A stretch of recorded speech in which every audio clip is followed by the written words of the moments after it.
You're about to watch a creator think aloud about a Marvel titan, a tragedy, and the craft of storytelling in the same breath.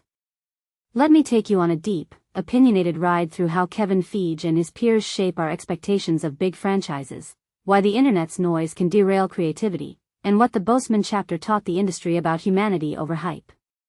What I find genuinely fascinating is how Feige positions the internet as both a tool and a trap.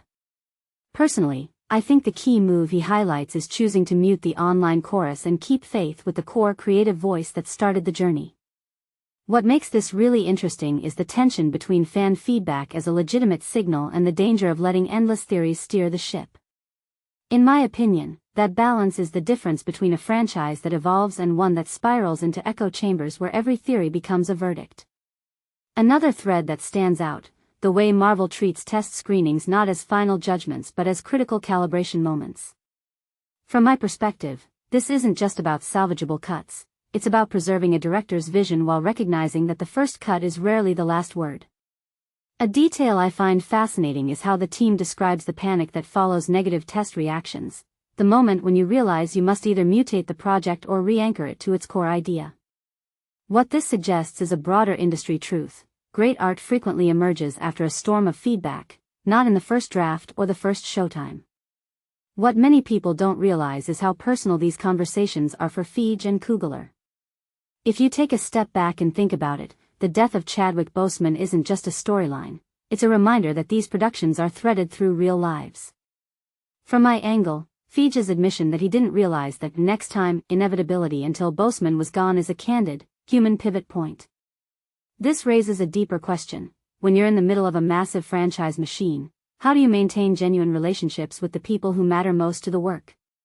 One thing that immediately stands out is the moment of accountability Feige shares about taking collaborators for granted. What this really highlights is a pattern we've seen in other studios: the risk of treating ongoing projects as inevitabilities rather than ongoing, fragile human collaborations.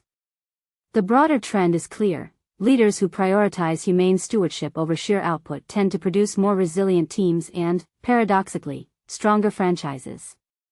The backstage anecdotes in the USC setting add texture to the narrative. Personally, I'm drawn to the way Feige maps his life to a career arc, meeting Avi Arad, the Disney acquisition, and the accidental, what-if moment with Boseman's voice work.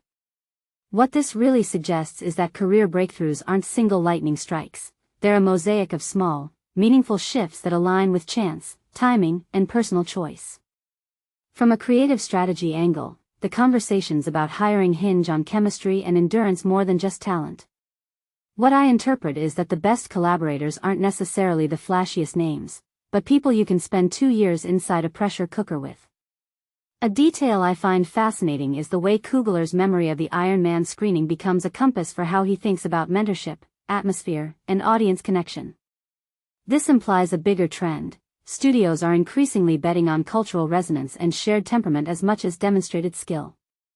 If you step back and connect these dots, the overarching idea is that Hollywood's most enduring projects are less about perfect initial execution and more about resilience, humility, and a willingness to adapt while staying true to a core voice.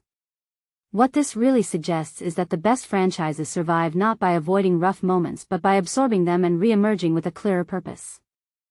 Closing thought: the Boseman chapter isn't a curtain closing, it's a reminder that storytelling lives in the people who bring it to life.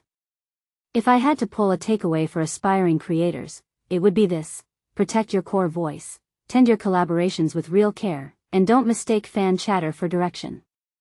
The industry is loud, but the most lasting art often grows in quiet rooms where two people still believe in the story they're trying to tell.